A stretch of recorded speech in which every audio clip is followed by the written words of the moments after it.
Is good VR cheap now? This is the brand new Meta Quest 3S. It costs £290, $300, which makes it about 40% cheaper than last year's Quest 3, but we're getting the same processor, same mixed reality, pass-through cameras, same controllers. So now this is suspiciously affordable. Is it actually worth buying? Is it time to jump into VR?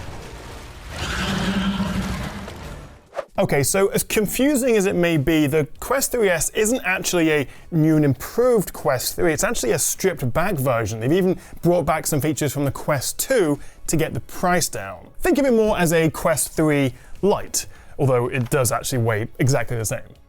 Enemy neutralized.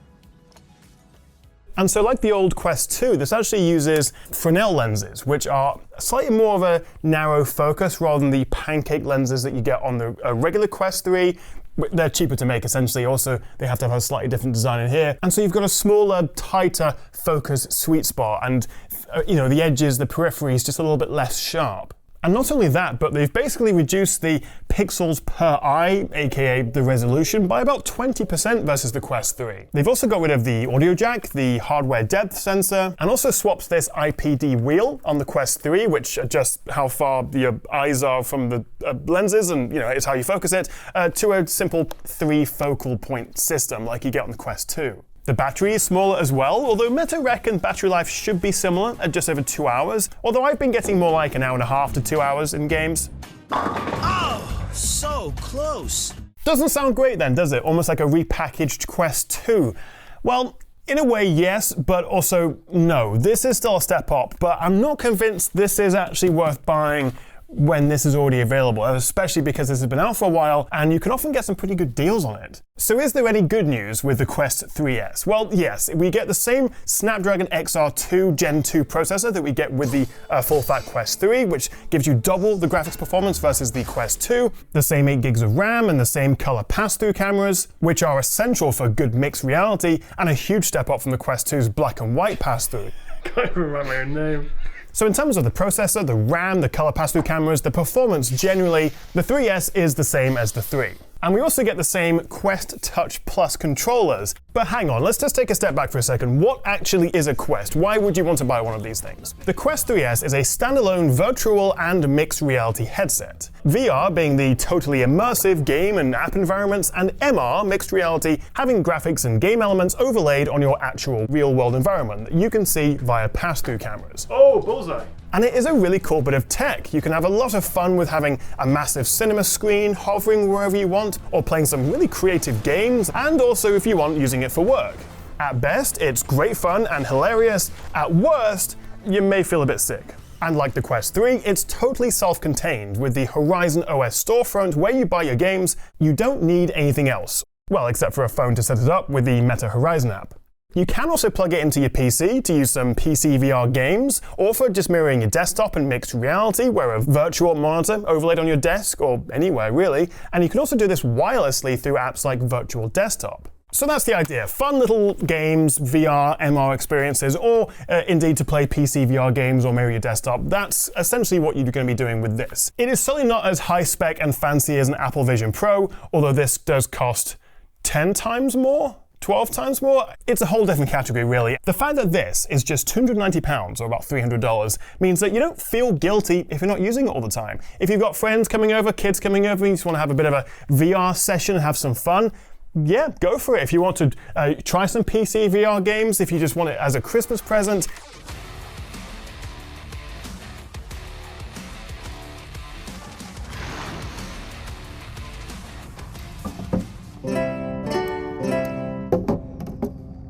and you've got 3 options. The 128GB Quest 3S is £289, $299. The 256 is £379, or $399. Or you've got the regular Quest 3 with 512 gigs of storage, or $499. So broadly speaking, the Quest 3 is about £200, $200 more than the 3S. Although we are comparing a 128 versus a 512 gig model as well. Because for context, originally the 512GB Quest 3 was $649. So now for $499, it actually feels like great value. And also the old entry-level model of the Quest 3 with 128 has been discontinued, although you can still find some deals on refurb models.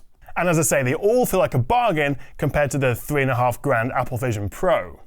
Bear in mind though, that 128 gig storage on the base model will fill up pretty quickly. Some games are 30, 35 gigabytes in size, so maybe you could have 2 or 3 higher end games, or half a dozen smaller ones. It really depends on the apps and games that you're using. And herein lies kind of the problem, because I would encourage you to pay more for the 256 just so you're not having to uninstall games all the time. But then the price point gets a lot closer to the Quest 3, which has 512 storage and the improved ocular vision stuff.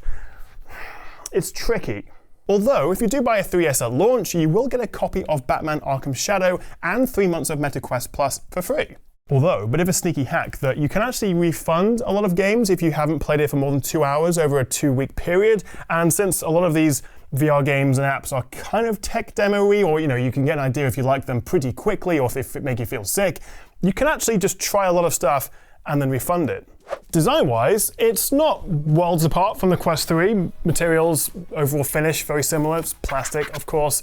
We have these new spider eyes on the front, which include the cameras and sensors. We've also got the power button, volume rocker, USB-C port. They've got rid of the audio jack, though. There's a little button here. This is the new button that lets you switch from MR to VR. You don't get that on the Quest 3, and it is really nice. It's almost like a home button, because if you're a bit confused, something's happening around you, you can just press that, and within 2 seconds, you're back in the real world. Obviously, this isn't as sharp or clear as an Apple Vision Pro, but that costs 12 times as much, and I wouldn't really want to read my phone or laptop, but I can see exactly where things are. I'm not going to trip over anything. I can talk to someone if they come in, and then immediately jump back into VR. Now, one thing that hasn't changed between the Quest 3 and the 3S is this head strap, which it does the job, but it's not my favorite. And I would say because of the slightly different design that it feels a bit more front heavy, bit of pressure on the sort of ridge of my nose and my forehead. And this is kind of the problem with any VR or MR headset. As nice as it is, you're still going to come out afterwards feeling a bit hot and bothered and have to adjust your hair, and it's not always the most comfortable experience, particularly if you do get a bit queasy. And it all comes down to the apps you play, and particularly the motion in the apps. Teleporting is much easier than actually moving around. So if you have tried VR before and you do feel sick from it, then this isn't going to be any different. Also, this facial area with its fabric material is the same as the Quest 3, and it can be a little rough, and it actually isn't the easiest to clean, which isn't ideal, particularly if your face gets a bit sweaty, so I would definitely recommend grabbing a silicone alternative, especially one with a section which reduces light leak from around your nose. The head strap arms with its speakers are identical as well, so the Quest 3's head straps are compatible. I've also been using the Quest 3 with this Bobo VR S3 Pro Super Strap. Fantastic name, but it has this halo design which actually helps to spread the weight a bit more, and it's also just quick and easy to adjust, and it comes with a 10,000 mAh drop-in battery, which pretty much triples the runtime. Obviously this does cost you extra, but if you want a more comfortable, longer-lasting experience, then it's definitely worth considering. So these are the Meta Touch Plus controllers, exactly the same as you get on the Quest 3.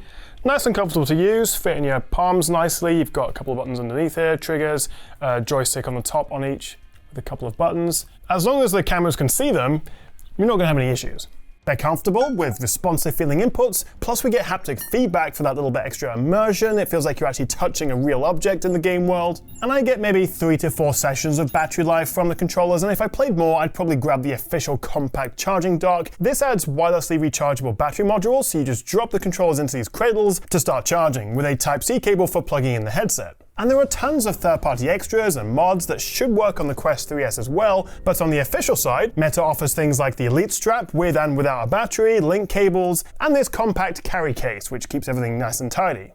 Okay, let's get technical for a second, and really the biggest downgrade, the biggest compromise versus the Quest 3 is the image quality. The lower pixel per eye resolution, and also the use of the Fresnel lenses rather than the pancake lenses. As I mentioned earlier, Fresnel lenses have a smaller central sweet spot where you get the cleanest, most detailed image. Plus, you're getting a lot more distortion and glare towards the edges, which means finding the correct IPD, which is the distance between your eyes, and then adjusting the head strap to keep your eyes level with the center is critical, or else you're going to get a very blurry experience. It's important on the Quest 3 as well, of course, but with its pancake lenses, that sweet spot is much bigger, so it's a lot more forgiving in the setup, and it gives you a clearer image without too much messing around. And together with that 20% reduction in the pixels per degree of vision, essentially the resolution, it means text and fine detail just look a little bit rougher and less sharp versus the Quest 3. And if I'm honest, it feels identical to using the Quest 2 in regular VR mode. And also, like the Quest 2 and the Quest 3, these still use 120Hz LCD panels, not OLED, which means blacks can still look a bit grayish.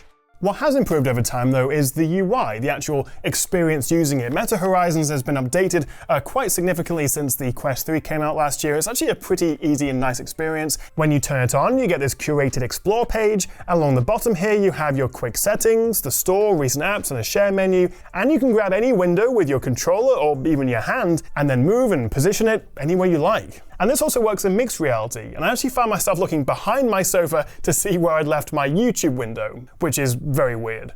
Setup is easy, just create an account and then select fixed or room scale, with the latter using its sensors to map your play area and then showing you a grid of your limits in game. Although the lack of a hardware depth sensor that we do have on the older Quest 3 did seem to slow the room mapping a little bit, but it's still pretty quick.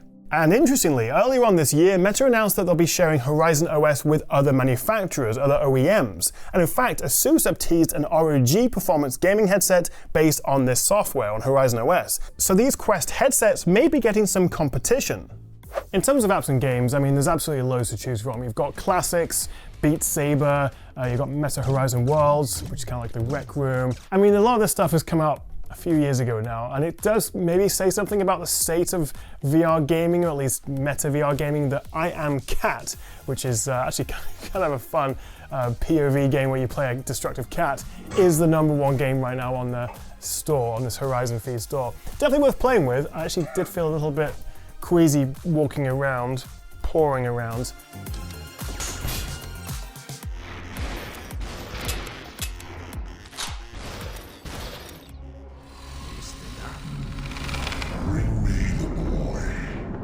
Theatre Elsewhere is also a really creative theatre experience where you can watch beautifully rendered stories, either from a fixed position or in free movement mode. You've got Meta Horizon Worlds, which is Meta's own social game where you have loads of activities to jump into alongside other players. And I'm actually really looking forward to Batman Arkham Shadow and also Metro Awakening. Plus, you can stream full-fat Xbox Cloud games, which is like playing on a big TV, although not quite as sharp, and obviously you need to make sure you have a good Wi-Fi connection. I can also cast my MacBook screen on this to do some work, which is fine for an hour or two. It's not the sharpest experience, and I've kind of been spoiled by the Vision Pro. And also Netflix and Amazon Prime, YouTube will have apps, meaning you can watch movies or, tech chat videos, whatever you fancy, in either a monitor-sized window or all the way up to a super-scale theater, which is how tech chat videos should be viewed. Overall, I am very impressed with the Quest 3S. Maybe I haven't sounded that excited, but it's just because it's nothing that new versus the Quest 3, which came out last year. And also, I feel like maybe it will just get a bit lost in terms of pricing, because if you want more storage and you can find a good deal on the Quest 3, I'm not sure why you'd go for this. But then, it's 60% of the price for, I'd say, 70-75% of the experience. And if this is what your budget can stretch to and you want a fun little VR treat for you and the family, then yeah, the 3S is definitely worth considering. Don't get me wrong, it's a solid VR headset. It plays everything and runs everything well. It's a lot of tech for your money. But the trouble is, because it's only 128 gigs of storage, I think it'd be helpful to have a bit more. By the time you go for 256, you're only 100 quid off the Quest 3 with 512 storage, better image quality. So if you can stretch your budget, I would still recommend trying to get yourself a Quest 3, particularly if you can find one on a good deal. We'll see about that. And if you do have an older Quest 2, then just go straight for the Quest 3. But really, what I'm most excited about is to see what these third-party headsets from the likes of ASUS will end up being like. But what do you reckon? Are you going to pick one of these up? Would you go for the 3S or the 3? Or none of the above? Let me know what you make of this in the comments below. If you've got any questions, drop a comment as well. If you enjoyed the video, a like and subscribe would be fantastic. And I'll see you next time right here on the Tech Chat.